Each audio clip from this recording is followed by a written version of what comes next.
No nome de Jesus, tá bom? Vamos lá que eu quero, hoje pela manhã eu falei do tema, saindo do modo espera. E foi tão abençoado, fomos tão edificados, tão fortalecidos. Mas nessa noite eu quero trazer uma outra mensagem. E eu quero falar com você debaixo do tema, a verdadeira felicidade. Deixa eu perguntar aqui, você é feliz? Pensa nisso. Você é alguém feliz? Você é um homem feliz? Você é uma mulher feliz? Você é um jovem feliz? Eu sei que nesse momento, quando a gente faz a pergunta, o nosso intuito é rapidamente responder, sim ou não? Mas deixa eu dizer, essa é uma pergunta que a gente não pode responder. Essa é uma pergunta que apenas quem está ao nosso redor é que pode. Essa não é uma pergunta que eu posso dizer, apenas quem está ao meu redor pode dizer se eu sou feliz ou não. Eu posso achar que sou, eu posso pensar que sou, mas é quem está perto de mim que sabe. Então nós vamos ouvir hoje sobre a verdadeira felicidade. Eu já te convido a abrir sua Bíblia comigo lá no Evangelho de Mateus, capítulo de número 22. Evangelho de Mateus, capítulo de número 22. Glória a Deus. Deus é bom em todo tempo. Mateus capítulo 22. Nós vamos ler a partir do verso 36. Mateus capítulo 22 e verso de número 36. Aleluia. Glória a Deus. Graças a Deus. Mateus 22 e 36 diz assim: Mestre, qual o maior mandamento da lei? Respondeu Jesus: ame o Senhor, o seu Deus, de todo o seu coração, de toda a sua alma e de todo o seu entendimento. Esse é o primeiro e maior mandamento, e o segundo é semelhante a ele: ame ao seu próximo como a si mesmo. Nós vamos falar um pouquinho nessa noite de felicidade, mas é muito difícil nós compreendermos felicidade se nós estivermos olhando para a felicidade de uma maneira natural. Se nós estivermos configurando o conceito de felicidade a partir da configuração do mundo, a partir da configuração do homem de maneira natural. Hoje nós vivemos tempos mais do que nunca de que as pessoas buscam a felicidade em prazeres passageiros. Hoje o mundo vive assim, buscando felicidade, buscando prazer, buscando, encontrar essa satisfação, mas em coisas passageiras. Mas nós que conhecemos a palavra, nós que cremos no Deus Todo-Poderoso, amém, aleluia, nós sabemos que a felicidade não é um sentimento, a felicidade é uma pessoa. Jesus é a verdadeira felicidade. João 10:10, Jesus mesmo vai dizer: o ladrão vem para roubar, matar e destruir. E quando ele fala de ladrão, ele está falando de falsos mestres, de falsos profetas. Tantas vezes você acha que é do diabo, mas não é do diabo que ele está falando. Ele está falando daqueles que não ensinam a verdade, daqueles que não ensinam o caminho, daqueles que são falsos naquilo que fazem, falsos ensinos, falsos mestres, falsas profecias. Então ele diz: o ladrão vem para roubar, matar e destruir, mas eu, Jesus, vim para dar vida e vida em abundância. Então para nós a felicidade não é uma circunstância, não é um momento, não é algo que acontece. Por isso que nós precisamos entender essa configuração de felicidade. Ser crente, irmão, não é, tem gente que acha que não ser crente eu tenho que ser triste. Ser crente, eu tenho que ser limitado. Ser crente, eu tenho que, eu não posso. Não, meu irmão, primeiro assim, se você é um cristão, se você é um crente em Jesus, você é livre. Aleluia. A minha Bíblia diz, João capítulo 8, conhecereis a verdade e a verdade vos libertará. João capítulo 14, verso 6, Jesus mesmo disse: eu sou o caminho, a verdade e a vida. Aleluia. João 8:32 diz: se o Filho vos libertar, verdadeiramente sereis livres. Então entenda, se é crente, se é cristão, você é livre. E você deveria desfrutar da verdadeira felicidade. Mas aqui nesse momento onde nós lemos no texto, vão chegar para Jesus e fazer um questionamento. Ao ouvir o que Jesus estava fazendo, ao ver o que Jesus estava realizando, Jesus está ali e um deles vai chegar para Jesus e perguntar: mestre, qual é o maior de todos os mandamentos? Sabe, muitas vezes nós fazemos Jesus de mestre, mas não fazemos Ele de Senhor. Tem diferença? Tem. Mestre é alguém que me ensina algo, mas Senhor é aquele que eu decido seguir. É aquele que eu estabeleço como Senhor absoluto da minha vida. Está cheio de gente fazendo de Jesus mestre. Eu estou recebendo informação, eu estou aprendendo, eu estou tendo conhecimento, mas Ele está te chamando para uma vida de caminhada. Ele está te chamando não apenas para uma vida de teoria, mas para uma vida de prática. Aleluia. É sobre conhecer a verdade e viver a verdade que conhece. Hoje pela tarde, enquanto eu meditava nesse momento e pensava aqui, irmão, olha o que o Espírito Santo queimou no meu coração: nós nunca iremos além da nossa verdade. Sabe por que muitas áreas da sua vida você não consegue avançar, não consegue romper? Porque você bate na tua verdade e não consegue ir além. Talvez hoje a tua realidade não te deixa avançar, mas Jesus quer estabelecer uma verdade sobre a tua vida. A minha Bíblia diz que não existe nada oculto que não venha a ser revelado, não existe nada encoberto que não venha a ser conhecido. Aleluia. Só para te lembrar, nós somos do reino da luz. Então não tem nada encoberto, não vai permanecer nada encoberto. A verdade virá e Deus honra a verdade. Aleluia, Deus honra a verdade. Por isso entenda, ser crente é ser livre em Jesus, é provar da verdadeira alegria. Então nesse momento alguém se aproxima, chama de mestre. É alguém que está dizendo: eu tenho algo para aprender com o Senhor. Jesus quer nos ensinar, sim, eu não tenho dúvida. Mas aquilo que Ele está nos ensinando não é só para apenas a gente guardar num arquivo de conhecimento. É para a gente trazer para a nossa vida de uma maneira prática, de uma maneira vivencial. É a gente viver, não é sobre o quanto a gente tem de informação, é sobre o quanto a gente está vivendo da informação que recebe. Aleluia. É que nós possamos dizer como o salmista não esconde a palavra como arquivo de conhecimento. O salmista diz: eu escondi a tua palavra no meu coração para não pecar contra ti. Eu guardei a palavra não para dizer que eu sei muito, mas eu guardei a palavra para viver de maneira certa, de maneira a glorificar o teu nome. Quantos podem glorificar ao Senhor nessa noite? Aleluia! Eu escondi para não pecar, eu escondi para não frustrar, eu escondi para não te entristecer. A minha Bíblia ensina: não entristeçam o Espírito Santo de Deus. Ah, pastor, mas eu estou alegrando tanta gente. Pois é, mas às vezes você está trazendo alegria a homens e entristecendo o Espírito Santo. Paulo vai dizer: se fosse para agradar a homens, nós não estaríamos aqui. Nós estamos aqui para agradar ao Senhor. Nós estamos aqui para que a nossa vida dê prazer ao Senhor. Então, alguém chega e pergunta: Jesus, qual é o maior mandamento? Qual é o maior mandamento? Isso é tão importante, porque o maior mandamento que Jesus está trazendo para nós aqui, que Ele está aqui nesse momento expondo, É aquele que vai trazer sobre nós a alegria que o mundo não pode dar.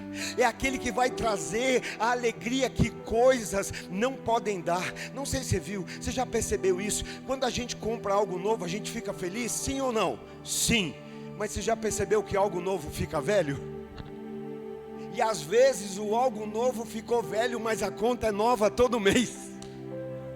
Você está pagando todo mês a conta de algo que já ficou velho, que naquele dia te deu muita alegria, mas a alegria que Jesus quer proporcionar, a alegria que Ele proporciona, não está ligado a isso. Então Ele fala aqui do primeiro mandamento. E qual é o primeiro mandamento? Irmão, quer ser feliz? Quer provar? Quem quer? Não, quem quer ser feliz de verdade? Quem quer provar da verdadeira alegria? Então aqui vai o conselho de Jesus: ame a Deus acima de todas as coisas. Não, eu vou repetir para você entender. Quer ser feliz?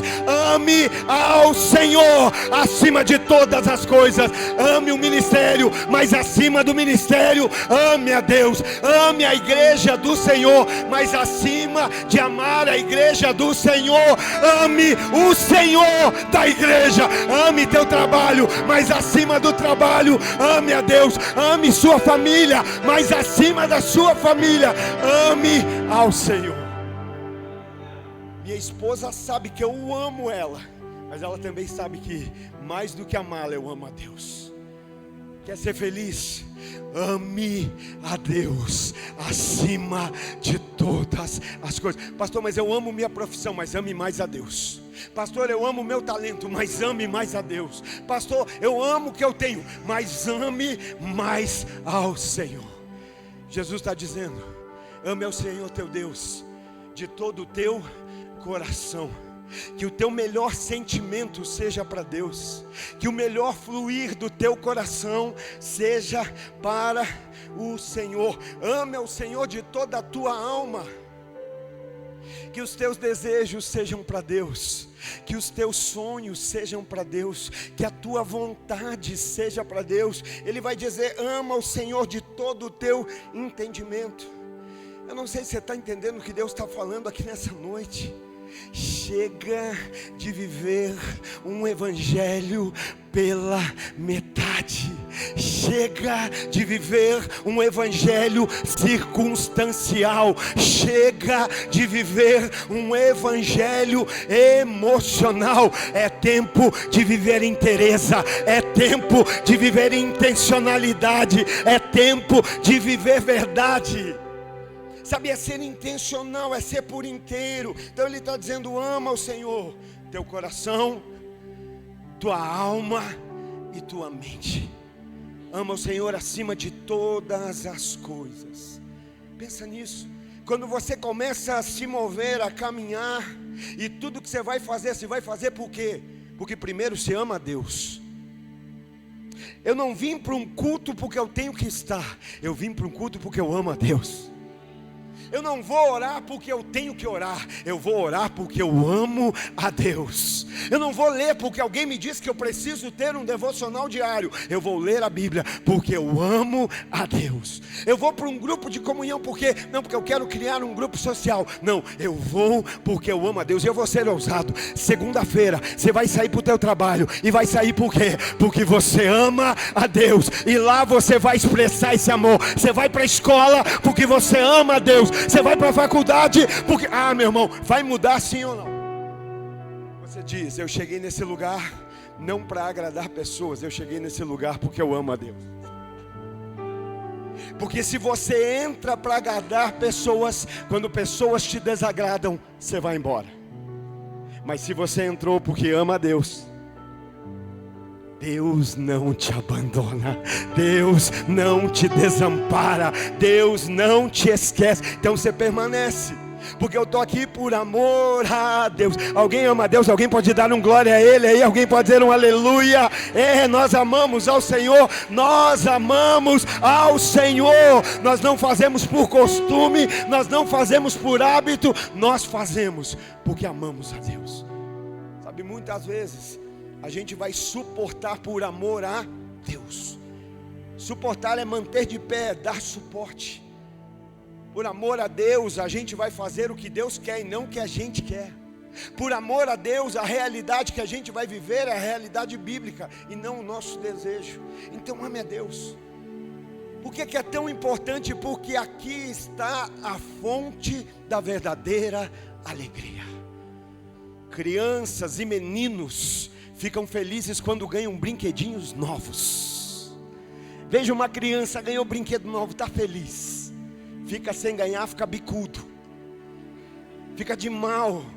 Não quer comer, não é assim? Não vou, não fez também, não vou comer. Porque é criança.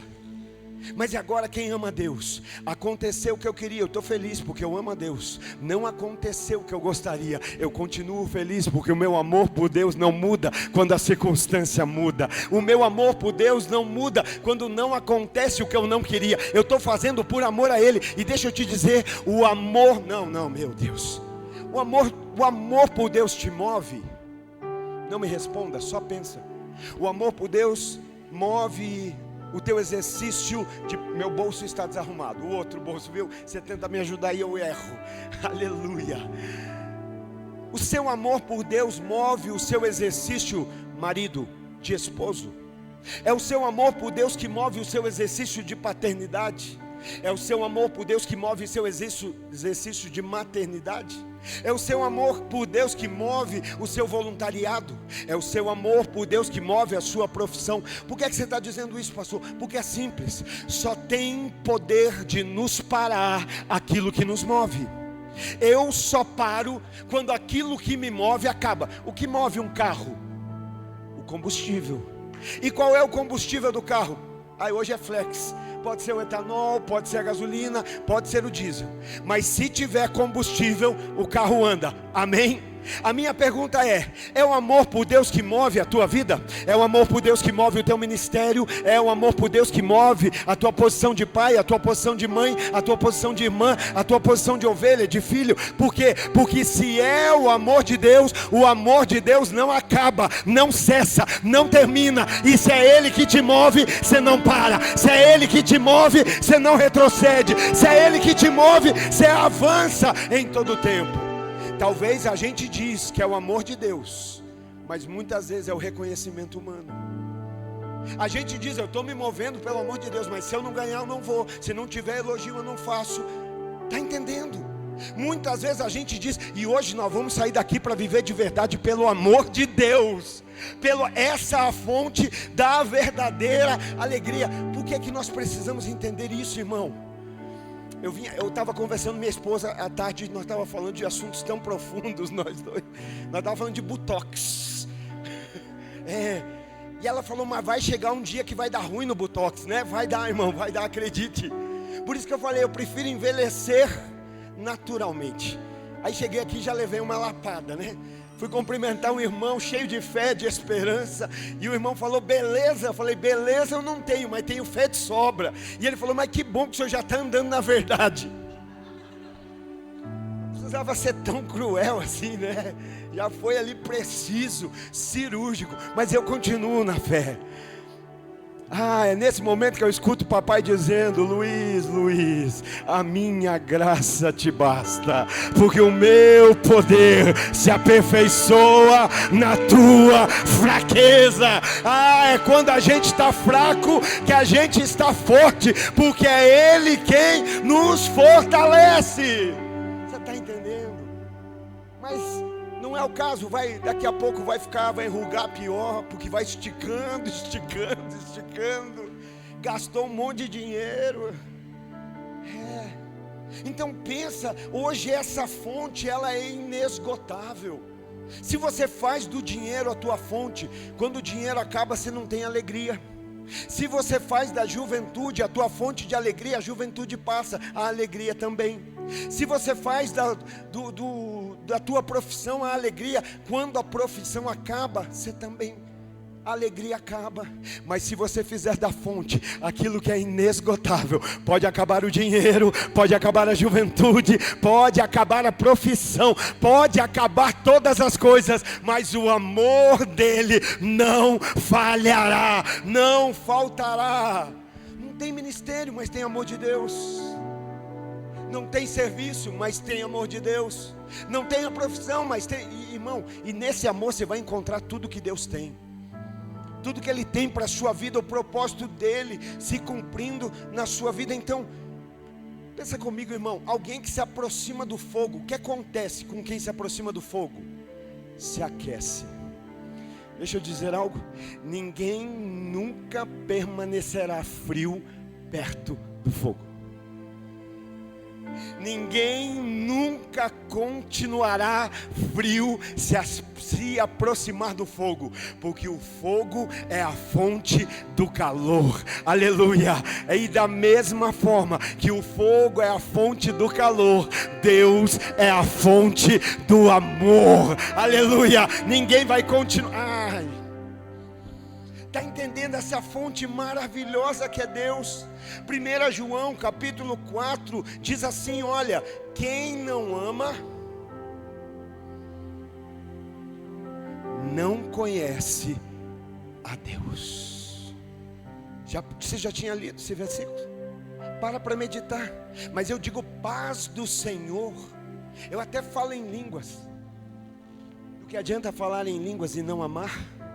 É como um sino que retine, só tem barulho, mas não tem essência. Tem barulho do lado de fora, mas não tem vida do lado de dentro.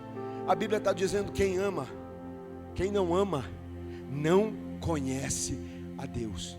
Pode ter muita informação, pode ter muito conhecimento, pode ter até certificado, mas o que a palavra está dizendo é que quem não ama, não conheceu a verdadeira fonte do amor. Da mesma forma que alguém que estava frio se aproximar do fogo vai se aquecer, alguém que se aproxima daquele que é a fonte de amor vai amar, aleluia. Ele é a fonte, por isso nós amamos Ele em primeiro lugar. E aí nós nos aproximamos dessa vida, irmão. Gálatas capítulo 5 verso 22, olha o que a palavra de Deus diz.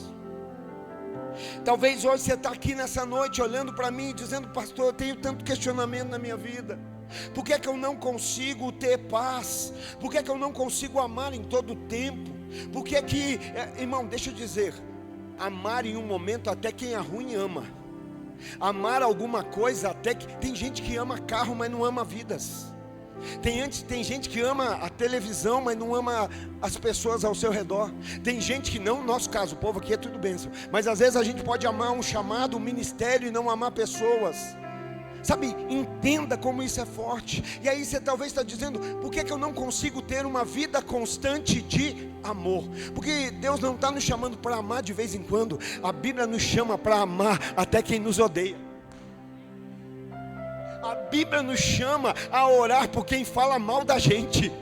A Bíblia manda a gente abençoar aqueles que nos caluniam. Olha só, então não é para experimentar momentos de amor, é para ter uma vida expressando o amor de Deus, expressando. E aí você talvez pensa, mas pastor, por que é que eu não consigo ter uma vida constante de amor? Por que é que eu não consigo ter uma vida constante de alegria? Por que é que eu não consigo ter uma vida constante de paz? Afinal, a minha Bíblia diz que a paz que Deus dá é uma paz que excede todo o entendimento. Não explica, não tem a ver com condição, não tem a ver com situação, tem a ver com origem, tem a ver com daquele que vem, tem a ver com quem é o remetente. E aí talvez se me olhe e diz, eu não consigo ter alegria, eu não consigo ter paz. E aí eu leio para você Gálatas capítulo 5 e verso 22, e te lembro, quem ficar perto do fogo vai se aquecer. Quem ficar perto do fogo não vai ter lugar para sua frieza. Gálatas 5 e 22, o texto diz, mas o fruto do Espírito me ajuda. De quem é o fruto? Me ajuda a pregar bem bonito. Então eu pergunto, de quem é o fruto? Como se nós não tivéssemos combinado, se diz bem alto, do Espírito, tá bom? Então como se fosse bem natural. De quem é o fruto? Do Espírito. Não é do Luiz, não é do Felipe, não é do Leonardo, é do Espírito.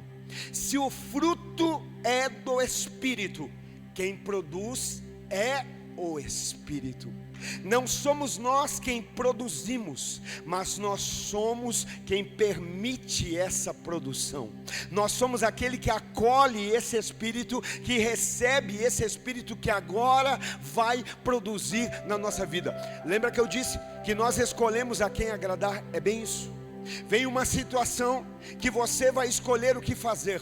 Vem uma situação que naturalmente você quer ser justo. Justo não é justo, não. Você quer ser justiceiro. Porque tem muito crente que é assim, que não entendeu o que é ser justificado. Quando eu entendo que eu fui justificado, eu não consigo ser justiceiro com ninguém, irmão. Porque nós só estamos aqui por causa da graça de Deus. É só porque Ele nos abençoou, é só porque Ele nos amou, é só porque as misericórdias dEle se renovaram sobre nós. Por isso nós estamos aqui. Por isso quando a gente olha para o outro, não tem como ser justiceiro. A gente vai compreender. Então, aqui olha o que o texto está dizendo: mas o fruto do Espírito. E aí vem aquela situação em que você se sente desconfortável, em que você quer dar uma resposta, em que você quer, não, eu preciso rebater, eu preciso falar algo. Mas aí você se lembra, existe alguém habitando dentro de mim. Existe alguém que fez morada dentro de mim. E a minha vida agora não é mais para me agradar. A minha vida agora é para agradar aquele que é o meu Senhor. Por isso é o momento que você vai dizer assim: nesse momento eu vou dar oportunidade para o fruto do Espírito se manifestar na minha vida. Quem aqui já entregou sua vida para Jesus? A minha Bíblia diz que quando nós entregamos a nossa vida para Jesus, nós somos selados com o Espírito Santo da promessa. Pastor, o que você quer dizer? Que o Espírito Santo habita em você. E aí você acha que o Espírito Santo vem habitar e ele diz: eu vou fazer morada no Paulo. Mas eu vou ver se o Paulo é uma casa boa. Se o Paulo for uma casa boa, aí eu vou trazendo a minha bagagem. Se o Paulo for uma casa boa, aí eu vou trazer o meu fruto. Não, não. Se o fruto é do Espírito, aonde o Espírito está, o fruto está presente. Mas por que nós entristecemos? Porque na hora que o Espírito está dizendo ama, mas eu não consigo, eu sei, mas você não vai amar de você, é de mim. É a partir de mim, eu te capacito a amar. Eu exerço isso em você, é fruto do Espírito. Por que a gente entristece o Espírito? Porque Ele está dizendo ama e a gente odeia. Ele está dizendo compartilha e a gente retém. Ele está dizendo se alegra com a alegria, com a conquista do outro. E tem crente sentindo inveja. Está entendendo? Está aqui dentro de nós e nós não damos vazão para esse fruto. Então olha o que diz: o fruto do Espírito é amor. O amor já está aí dentro, irmão. Pastor, ali não está não, está sim. Se o Espírito está ali. É o amor, é a alegria, é a paz, é a longanimidade, é a benignidade, é a bondade, é a fé, é a mansidão, é a temperança. Só que muitas vezes o que nós estamos fazendo? Nós estamos entristecendo o Espírito. Nós estamos sufocando a ação do Espírito. Nós sabemos o que precisa ser feito. Nós sabemos o que Deus deseja que nós façamos. Pior, nós sabemos o que não deveríamos fazer e acabamos fazendo. Eu li aqui hoje pela manhã o versículo 7, 8 e 9, quando a Bíblia diz que de Deus não se zomba. Deus não se zomba. Não há como enganar a Deus. Eu fico feliz, você não fica? Eu fico feliz quando eu leio uma palavra dessa. Não dá para zombar de Deus. De Deus não se engana. Tudo aquilo que o homem planta, isso também o homem colherá. Aquele que planta na carne, colherá corrupção. Ou seja, vem um momento que você pode deixar fluir a vida do Espírito, mas você decide agir na carne. Você decide reagir na carne. Você decide ser intencional na carne. O que é que você está fazendo? Você está plantando na carne. E a minha Bíblia diz que aquele que planta na carne colhe corrupção. Colhe aquilo que se corrompe. Aí às vezes a esposa fala algo que não é legal, e aí você, cheio do Espírito Santo, vai ter paz. Recebe, homem, aí, em nome de Jesus. Vai ter alegria, vai ter amor no responder, não é? Só que se você deixar para a carne e aí querer ser bruto, dar uma resposta, vai ter corrupção, sim ou não? Vai ter quase a 3ª guerra mundial. vai dar conflito, vai dar briga. Por quê? Porque muitas vezes vem uma ordem para você, vem uma diretiva. Porque eu creio que o povo de Deus é o povo mais obediente da face da terra. O povo de Deus sabe o que é ter pai, o povo de Deus sabe o que é ter rei, o povo de Deus sabe o que é ter Senhor. Por isso eu declaro pela fé que os melhores empregados da face da terra são os crentes. É pela fé, irmão, é pela fé. Você não bate de frente com o teu patrão, você não rebate, você não se revolta, você não cria rebelião, você obedece, porque você é crente. Você sabe, a minha Bíblia diz: servos, servi aos seus senhores como ao Senhor. Pastor, mas eu estou fazendo tudo certinho, mas o meu patrão não está vendo. Mas deixa eu dizer, o teu pai, o teu Senhor que está no céu está. Você não está fazendo para homem ver, você está fazendo porque você ama a Deus. Agora, se você faz só por conta de um patrão, quando ele não te reconhece, separa. Quando ele não te elogia, separa. Quando ele promove o outro ao invés de você, você quase... Está entendendo? Agora, se eu amo a Deus, não. Todas as coisas cooperam para o bem daqueles que amam a Deus e andam de acordo. Pastor, mas como é que pode cooperar eu ter perdido o emprego? Pois é, talvez no meio dessa perca do emprego, Deus está trazendo orgulho. Pastor, como é que pode cooperar eu estar passando por esse momento de limitação? Pois é, nesse momento de limitação, Deus está te ensinando a ser dependente. Sabe, muitas vezes a gente quer viver dentro do reino, a configuração do mundo. E o reino de Deus é de ponta cabeça.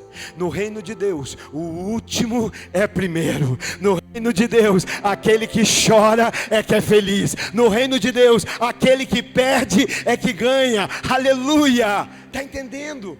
E aí nós trazemos para o reino de Deus a configuração do mundo natural. Como é a configuração de maturidade no mundo? Você que é pai, como é que você define que seu filho é maduro? Porque ele se tornou independente. Agora ele vive pelo seu próprio recurso, agora ele vive a sua própria vida, agora ele não depende mais. Antes ele me procurava todo dia, toda semana, agora às vezes passa um mês sem pedir nada, porque agora ele é independente. E aí a gente vem viver reino. Aleluia, recebe isso aí, irmão. Nessa noite, a gente vem viver reino e quer viver da mesma maneira. Eu estou amadurecendo, então se eu amadureci, agora eu vou ser independente. Não, se lá fora, maturidade tem a ver com independência, no reino de Deus, maturidade tem a ver com dependência. Não é uma mensagem de vez em quando, só quando precisa. Não, é mensagem todo dia. Senhor, eu estou aqui, eu preciso de Ti, eu não sei o que fazer. Se eu me levantar para fazer, eu vou fazer tudo errado. Irmão, que no nome de Jesus acabe o tempo onde crentes fazem os seus planos, fazem os seus projetos, fazem os seus propósitos e apresentam para Deus dizendo: cumpre. Não, você não vai mais fazer plano sem antes buscar os planos do Senhor. Você não vai mais fazer projeto sem antes buscar, porque, deixa eu dizer, o projeto que nasce da parte de Deus, Deus sustenta. O que nasce no coração de Deus, Deus sustenta.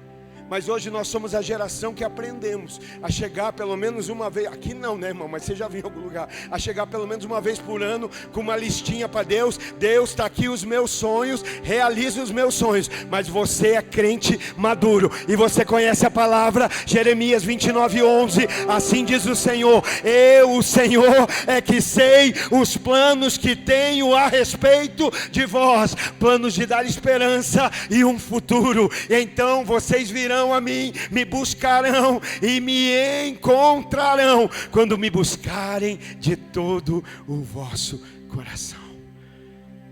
Tem gente que faz projeto, faz plano e bate no peito e diz: não, mas os planos de Deus não podem ser frustrados. Amém. Os planos dele nascem no coração dele.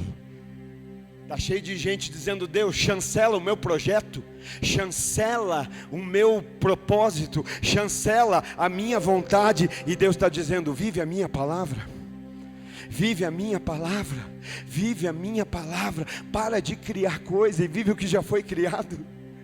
Vive aquilo que Deus já estabeleceu, que já está pronto. Está entendendo por que ao invés de provar alegria, a gente prova tristeza? Porque a gente cria sonhos, projetos, a gente se envia. E eu falei aqui de manhã e vou repetir agora. Irmão, não se auto-envie, espere Deus te enviar. Porque quando Deus envia, Deus sustenta. Quando Deus envia, Deus cuida. Quando Deus envia, Deus guarda.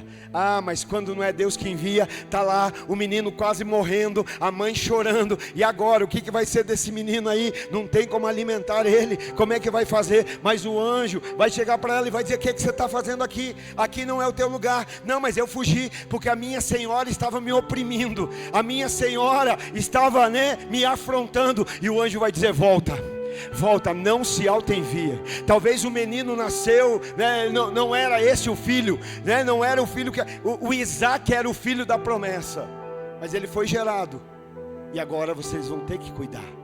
O problema é que a gente gera o que Deus não mandou gerar, e depois quer que Deus suma com aquilo que não deveria ter sido criado. Aí você cria a empresa, cria um negócio, cria um ministério, cria não sei o que, cria não sei o que lá, e diz assim: Deus sustenta. E Deus está olhando dizendo: eu nunca tive nada a ver com isso. Porque só pode ter a ver com Deus o que começa em Deus. Pensa hoje aqui: pastor, mas será que eu vou ter que abortar planos nessa noite? Irmão, se é um plano que não nasceu de Deus, você vai ficar feliz de abortar. Por quê? Porque os planos de Deus são melhores. Os planos de Deus são maiores. Talvez por isso que é pesado, por isso que é difícil, por isso que é cansativo carregar. Porque eu estou carregando, eu estou chamando de... Eu posso falar com amor e carinho? Talvez você está chamando de sonho o que Deus chama de fardo.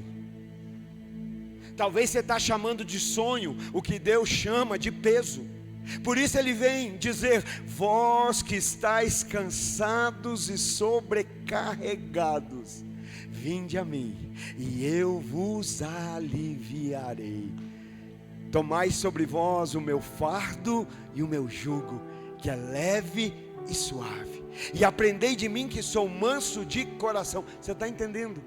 Talvez hoje, aquilo que você chamava de sonho, que está te matando, que está matando tua família, que está matando o teu cristianismo, que está acabando com a tua história, mas você chamava de sonho. Talvez hoje você vai dizer: eu vou lançar sobre ele toda a minha ansiedade, eu vou lançar sobre ele o fardo, e eu vou tomar. Sabe qual é o nosso problema? É que nós somos aquele que chegamos para Deus e dizemos: Deus, cumpre, faça com que aconteça o nosso propósito. Deus não chamou para a gente viver o nosso propósito, Ele chamou para a gente viver o propósito dEle. E aonde está esse propósito? Mateus, que nós acabamos de ler. Em primeiro lugar, ame o Senhor teu Deus, e depois disso, semelhantemente a isso, ame ao teu próximo.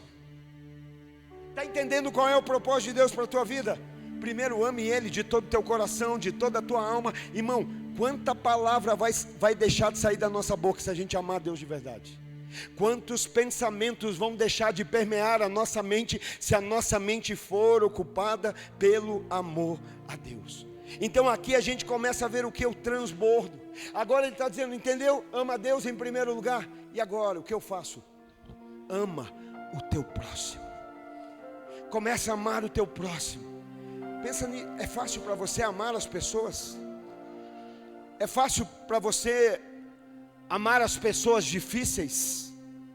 É fácil para você amar as pessoas complicadas? Porque, deixa eu dizer algo, toda família tem uma pessoa complicada. Pastor, não pensei em ninguém, então talvez seja você. Não lembrei de ninguém, talvez seja você.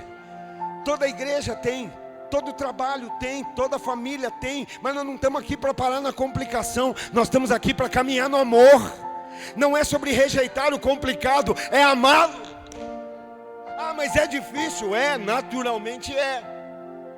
Mas se eu amar a Deus, se eu amar a Deus de todo o meu coração, você começa a ver aquela pessoa complicada diferente, você começa a ter misericórdia, você começa a ter compaixão, você começa a ter um sentimento sendo nutrido ali. Então ele está dizendo, agora fala do quê? De um transbordo. O segundo mandamento é esse: ame o próximo como a si mesmo. Sabe por que muitas pessoas hoje não querem saber de igreja? Porque elas veem a igreja falando da igreja. Elas veem a igreja caluniando a igreja. Nós achamos que somos justiceiros, mas nos esquecemos que juiz é só Ele. Nós nos esquecemos que a Bíblia diz que é necessário que o escândalo venha, mas ai daquele por quem o escândalo vier. Sabe, Deus não precisa de um monte de juízes aqui na terra querendo julgar, apontar. Não, Deus está esperando a manifestação de filhos que amam ao Pai e vão amar ao próximo, que vão amar. Às vezes a gente fala assim: olha, você sabia, irmão, eu não gosto de falar aquela coisa do você estar no lugar certo, na hora certa, com as pessoas certas. Talvez você não precise ouvir isso, mas talvez quem está do teu lado precisava. Mas você está entendendo como a gente é egoísta? Eu não gosto disso. Já ouvi gente que falou: pastor, eu entrei aqui desmotivado, eu entrei aqui pensando em dar fim na minha vida, mas quando eu entendi esse amor, quando eu vi as pessoas me olhando, me amando. Você está entendendo? Agora, se o que você faz só por você, isso não é amor, isso é egoísmo. Irmão, está cheio de coisas que por mim mesmo eu não faria. Eu faço porque primeiro eu amo a Deus. Se eu fosse fazer só o que eu gosto, eu não faria mais da metade das coisas que eu faço. Mas o que nós fazemos não é porque a gente gosta, o que a gente faz é porque a gente ama a Deus e decidiu viver o que Ele quer. Pensa, hoje Deus está falando para você: ama o teu próximo. E talvez o próximo é esse complicado aí que você pensou, é aquele que você estava fugindo, é aquele que você estava... Irmão, em nome de Jesus vai acabar a geração do Jonas fujão, e vai se levantar a geração de Jesus dormindo na proa do barco. Jonas dorme no porão, Jesus dorme na proa, é diferente. Jonas dorme se escondendo, Jesus dorme no controle. Jonas vai para o porão porque está fugindo, porque está com medo, mas Jesus está na proa, só esperando ser despertado, só esperando ser acordado para dizer: ondas se acalmem, vento silencie. E a minha Bíblia diz que fez grande bonança. Para de fugir. Eu estou no barco, mas está no porão, e teu lugar não é no porão. Teu lugar não é no porão, teu lugar é no meio da tripulação. Mas tem tempestade, tem ondas fortes, tem vento contrário, mas tem a presença daquele que no meio da quarta vigília virá andando sobre as águas. E quando ele se aproxima, ele vai dizer: não tema, não tema, não tema. Você já parou para pensar nisso? Bonitão, e eu falo com amor, porque eu te amo. Bonitona, até quando você vai querer esperar acontecer para você glorificar de verdade? Jesus não chega assim e diz: gente, qual é o problema? Tempestade. Então tá bom, acalma. Não. Jesus chega e diz assim: não temas. Não temas. Não temas. Não tenha medo. Tem onda, mas Jesus está dizendo: não tema. Tem tempestade, mas Jesus está dizendo: não tema. A água está entrando dentro do barco, mas Jesus está dizendo: não temas. O barco parece que vai afundar, mas Jesus está dizendo: não temas. Por que é que eu continuo temendo? Porque talvez a palavra de Jesus não é suficiente para me fazer acreditar.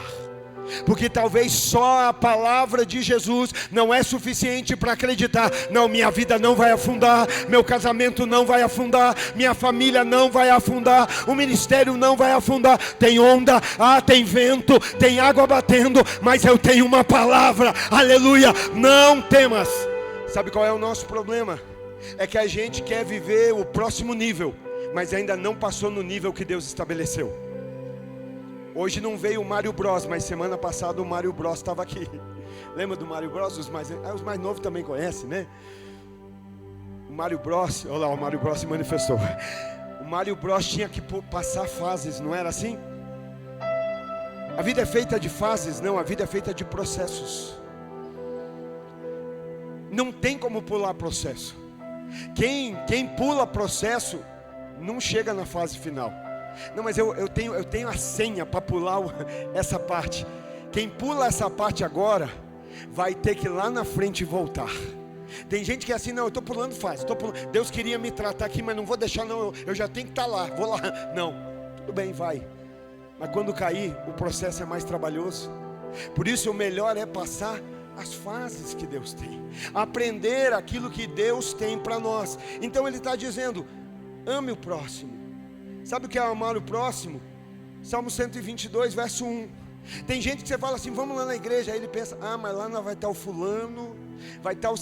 não vou não.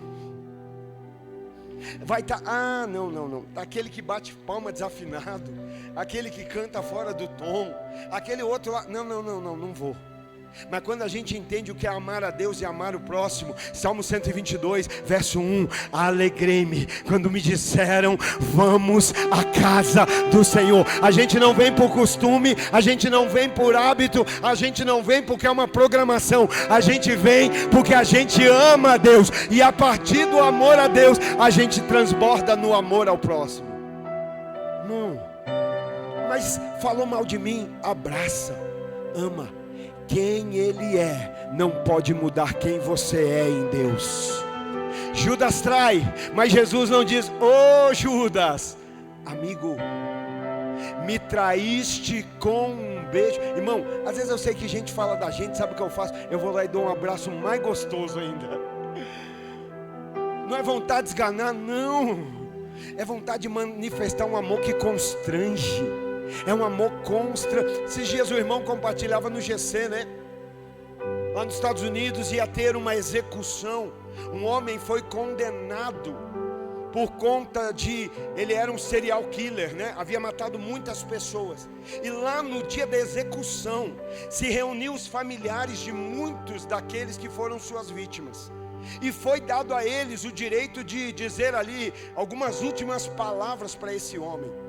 Algumas pessoas, quando chegavam diante desse homem, era tanta raiva que enquanto falavam eles cuspiam. Tem crente que é assim, que tem raiva da outra igreja, tem raiva do outro irmão, tem raiva do outro ministério, tem raiva. Eles estão falando e cuspindo. De repente chega um senhorzinho de cabelo branco, vai chegar diante daquele homem e dizer para ele, olha, hoje diante de você eu estou tendo a oportunidade de praticar o maior ensinamento do meu Deus. Por isso hoje aqui diante de você. E sabe o que é interessante? Enquanto as pessoas estavam com ódio, enquanto as pessoas estavam com raiva, elas falavam, ele fazia um olhar de ainda mais cínico, né? Um olhar ainda de parece que tinha mais poder. Mas aquele Senhor para diante dele e diz, hoje diante de você eu posso praticar o maior mandamento que o meu Deus já me deu. E eu escolho te amar, eu escolho te perdoar. Quando ele falou aquilo, aquele homem frio e irredutível, uma lágrima escorreu, porque o amor tem poder para transformar, o amor tem poder para curar, o perdão é transformador. Escolha amar, escolha perdoar, porque primeiro você ama ao Senhor. Sabe, a igreja é o lugar onde o Espírito Santo une pessoas diferentes. Aqui tem um monte de gente diferente, personalidades diferentes, cidades diferentes, belezas diferentes. Mas quem nos une é o Espírito Santo. Essa unidade, essa comunhão só é possível por causa dele. Naturalmente é impossível. Você entendeu o que eu disse? Se talvez está difícil para você viver em comunhão, é porque talvez você está tentando viver comunhão na tua força e não na força do Espírito. Não na dependência do Espírito. Não, mas se eu estiver na comunhão vão me ferir, vão me machucar. Se eu estiver na comunhão eu vou sofrer. Se eu estiver na comunhão algo vai me acontecer. Não, se foi o Espírito que te trouxe para a comunhão, Ele te guarda, Ele te protege, Ele te reveste, Ele te capacita, Ele manifesta o fruto através de você. Você precisa crer, você precisa confiar, você precisa acreditar. Sabe, é nesse momento que a gente pensa, o que é o egoísmo? Eu não preciso de ninguém, eu não preciso viver com ninguém, eu não preciso ter comunhão. Gente, Paulo traz para nós a definição em Efésios do que é a igreja. E Paulo nos diz que a igreja é família de Deus. Paulo diz que a igreja é corpo de Cristo. Paulo diz que a igreja é um prédio espiritual. Você entendeu o que eu disse? A igreja é uma família para Deus, a igreja é um corpo para Cristo, e a igreja é um templo para o Espírito Santo. Aleluia! Mas olha que referencial lindo. Paulo fala de família, de corpo e de prédio. E a minha pergunta é: uma pessoa só forma uma família? Você já viu família de uma pessoa só? Já viu ou não? Não existe. Você já viu corpo formado de um só membro? Você já viu parede formada de um só tijolo? Todas as referências que Paulo usa fala de coletividade, fala de unidade, fala de comunhão que é possível através da ação do Espírito Santo. Pastor, mas é difícil para mim, eu não consigo. Irmão, muitas vezes pode ser egoísmo. E para o egoísmo existe um antídoto. Filipenses capítulo 2, eu quero ler com vocês, se você puder abrir comigo. Filipenses capítulo de número 2, a partir do verso de número 1. Eu queria pregar tanto como aquele pregador prega, eu queria cantar tanto como aquele ministro canta, eu queria ter um ministério como aquele outro tem. Mas em nenhum lugar a Bíblia me manda fazer nada dessas coisas. Em nenhum lugar a Bíblia me orienta a desejar nenhuma dessas coisas. Mas olha o que a Bíblia me orienta. Filipenses capítulo 2 e verso 1. Se por estarmos em Cristo temos algum motivo, alguma motivação, alguma exortação de amor, alguma comunhão no Espírito, alguma profunda afeição e compaixão, completem a minha alegria, tendo o mesmo modo de pensar, o mesmo amor, um só Espírito e uma só atitude. Não façam nada por ambição egoísta. Não, deixa eu abrir um parênteses. Às vezes você está dizendo: eu estou fazendo a coisa certa. Mas é possível estar fazendo a coisa certa com a motivação errada. E Deus não quer apenas a coisa certa, Ele quer que você faça a coisa certa com a motivação certa. Não, eu quero isso para minha ambição. Então Ele está dizendo: para tudo. Porque lembra da integridade, lembra da inteireza, lembra do ser completo. Então Ele está dizendo: se for fazer, que não seja por ambição egoísta ou por vaidade, mas humildemente considere os outros superior a si mesmo.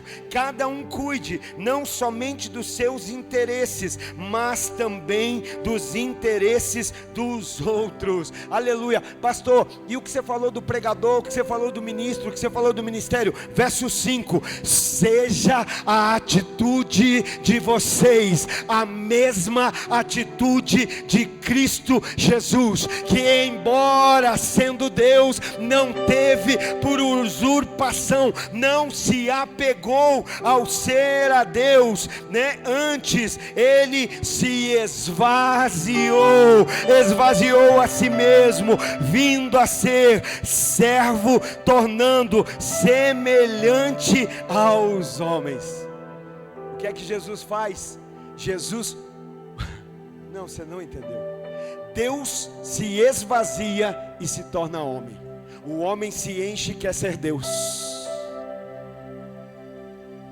Jesus se esvazia para cumprir a vontade de Deus e vem ser servo. Tem gente ainda que nesse tempo diz: por que eu preciso servir? Simples, porque o nosso Senhor nos deu uma lição de servidão. Ele está no meio dos seus discípulos e vai dizer: gente, eu não vim aqui para ser servido, eu vim aqui para servir. Ele está dizendo: Ele se esvaziou, Ele se humilhou, Ele tomou forma de homem. Então pensa hoje, do que é que você precisa se esvaziar? Talvez se esvaziar desse senso de justiça própria que você carrega dentro de você, esperando que aconteça do seu jeito, esperando que seja do seu jeito. Não, eu vou me esvaziar. E eu não vou cantar, né? Me esvaziar pra você, tudo em mim achar. Pastor, quer dizer que Deus não me acha quando eu estou cheio? Não. Não é sobre estar cheio daquilo que Deus nunca quis que você fosse. É sobre se esvaziar. Talvez hoje é noite em que, enquanto eu estou pregando aqui, você precisa começar a tirar daquela listinha negra pessoas que hoje precisam entrar na lista do perdão, na lista da misericórdia, na lista da graça. Pessoas que você vai dizer: eu vou escolher perdoar, porque eu me afastei por falta de perdão, eu me afastei por falta de amor, e eu não quero morrer. Irmão, sabe qual é o problema de quem não perdoa? Quem não perdoa morre, toma o veneno para morrer todos os dias, achando que quem vai morrer é o outro. Quem não libera perdão está morrendo um pouco todos os dias, achando que quem vai morrer é o outro. Mas Jesus não ensinou para a gente guardar motivo de vingança, motivo de rebeldia, motivo de rebelião. Não, Ele está na cruz, e ali na cruz, porque hoje você diz: eu fiz e me abandonaram, eu fiz e não reconheceram, eu fiz e não me valorizaram. Jesus está na cruz, e entre aqueles que estão vendo a crucificação, está gente que Ele curou, está gente que Ele alimentou, está gente que Ele abençoou. E é naquele momento que Jesus pratica a misericórdia.